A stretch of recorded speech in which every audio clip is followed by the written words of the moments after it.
नमस्कार दर्शकों, आज के एक और नए ऐतिहासिक वीडियो में आपका स्वागत है।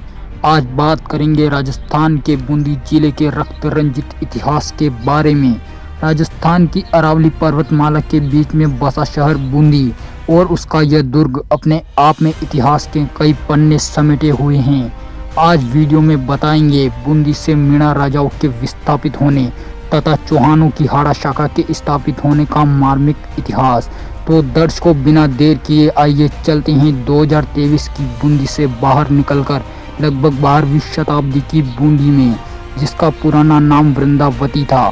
कई इतिहासकारों के अनुसार यहाँ के मीणा शासक बूंदा मीणा के द्वारा बूंदी का जीर्णोद्धार कर अरावली की पहाड़ी पर एक किले का निर्माण करवाया गया था और बाद में बूंदा मीणा के नाम पर ही इसका नाम बूंदी पड़ा।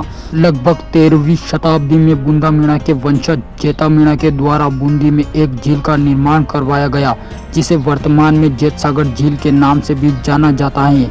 जेता मीणा अपने समय के शूरवीर योद्धा थे और छापामार युद्ध में माहिर माने जाते थे। जेता मीणा के शासन के दौरान किसी ने भी बंदूक घाटी के बिहड़ क्षेत्र पर अधिकार करने का साहस नहीं किया था। उन दिनों बंदूक घाटी के उशारा मीणा अपनी वीरता के लिए जाने जाते थे, मगर इतिहास को शायद कुछ और ही मंजूर था।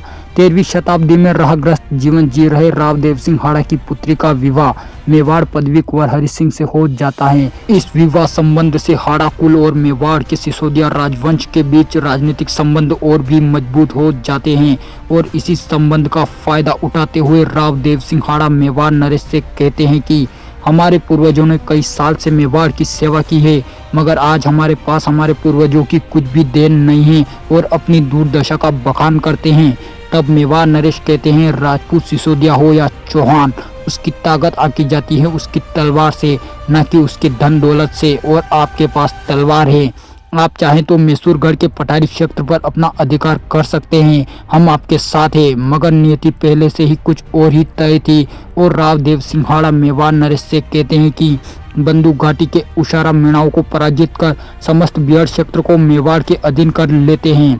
इस बात को सुनते ही मेवाड़ नरेश कहते हैं कि यह इतना आसान नहीं है। बंदूक घाटी के जेता मीणा की हिम्मत बढ़ी हुई है। सीधी लड़ाई में अरावली के बिहार क्षेत्र से मीणाओं का आधिपत्य समाप्त करना मुश्किल काम है।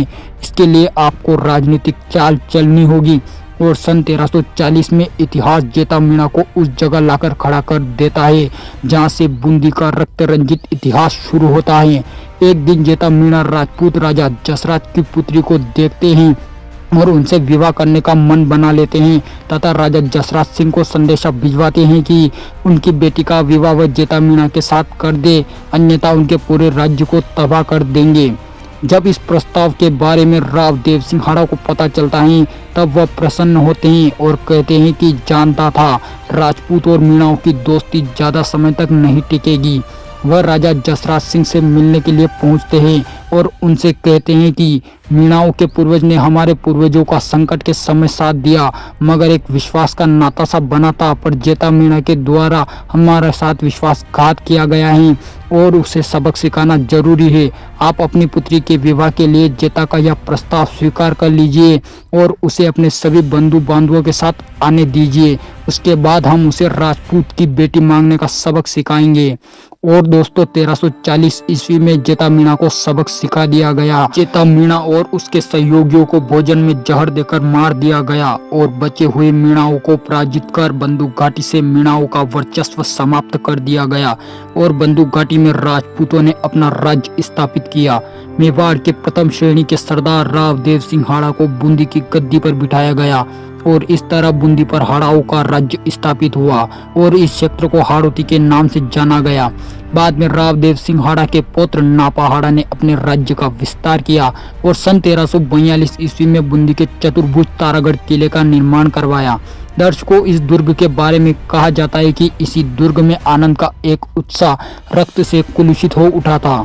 अवसर था रावलाल सिंह हाड़ा की पुत्री तथा मेवाड़ नरेश खेता सिंह के विवाह के उपलक्ष्य में आयोजित सभा में रावलाल सिंह हाड़ा द्वारा अपनी ओर से मेवाड़ नरेश के साथ में आए हुए ब्राह्मण को भेंट देते हैं, मगर मेवाड़ राजवंश के ब्राह्मण द्वारा यह कहते हुए मना कर दिया जाता है कि वह केवल राजपूत की भेंट ही स्वीकार करता है और मैं आपको राजपूत नहीं मानता हूँ। यह कहकर हाड़ाओं का अपमान कर देता है।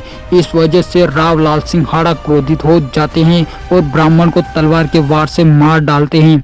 यह देख मेवाड़ नरेश क्रोधित होकर लाल सिंह हाड़ा की भी हत्या कर देते हैं और बूंदी से डोली उठने की जगह 2 अर्थी उठती हैं और इस तरह बूंदी से मेवाड़ का संरक्षण भी हट जाता है और फिर मालवा तथा गुजरात के सुल्तान छोटे से बूंदी राज्य में लूटमार करना शुरू कर देते हैं और इसी लड़ाई में बूंदी राव वीर सिंह भी मारे जाते हैं तथा उनके दोनों बेटों को बंदी बनाकर मांडू ले जाया जाता है। उसके बाद समर सिंह को बूंदी की गद्दी पर बिठाया जाता है, मगर मालवा के सुल्तान के हाथों बिकने के लिए समर सिंह हाड़ा तैयार हो जाते हैं और इसी बात से नाराज उनके भतीजे उन पर क्रोधित हो जाते हैं और एक रात दोनों के बीच में लड़ाई हो जाती है, जिससे समर सिंह मारे जाते हैं और नारायण दास विजय हो जाते हैं और बूंदी की कमान संभालते हैं।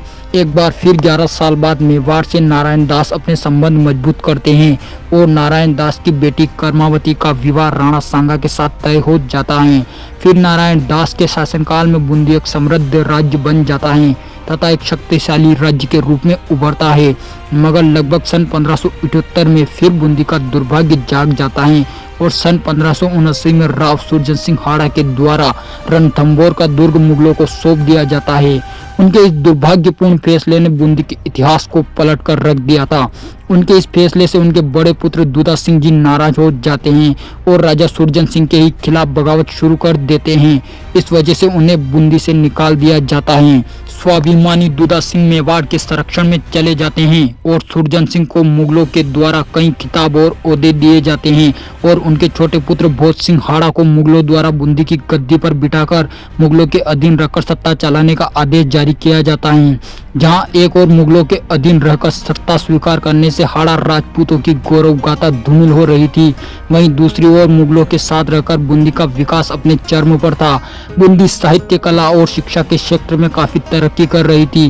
बूंदी के किले में साहित्य, कला और चित्रकारी का अद्भुत दृश्य आज भी मौजूद है। जहां एक और हाड़ा शासक मुगलों के अधीन रहकर बूंदी को समृद्ध कर रहे थे, तो वहीं दूसरी ओर बूंदी के पुराने शासक मीणा अभी भी अपने वर्चस्व की लड़ाई लड़ रहे थे। मीणाओं ने अरावली पर्वतमाला को अपना घर बना लिया था। वह हाड़ौती में लूटमार कर अपना जीवन व्यतीत करने पर मजबूर हो गए थे और दूसरी ओर बूंदी पर हाड़ाओं का शासन तो था, पर बूंदी में पुरानी बूंदी वाली बात नहीं थी।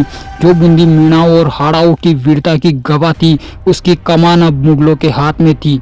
जब तक राजपूत और मीणा साथ में थे, तब तक किसी ने भी हाड़ौती पर आक्रमण नहीं किया था। वीडियो का निष्कर्ष आप समझ गए होंगे। जब राजपूत और मीणा आपस में लड़े तो उसका फायदा मुगलों द्वारा उठाया गया। आपकी राय इस ऐतिहासिक वीडियो पर जरूर दे और वीडियो को अभी तक लाइक नहीं किया हो तो लाइक करके चैनल को सब्सक्राइब जरूर कर लीजिएगा। जल्द मिलते हैं अगले वीडियो में। अपना ख्याल रखिएगा। धन्यवाद।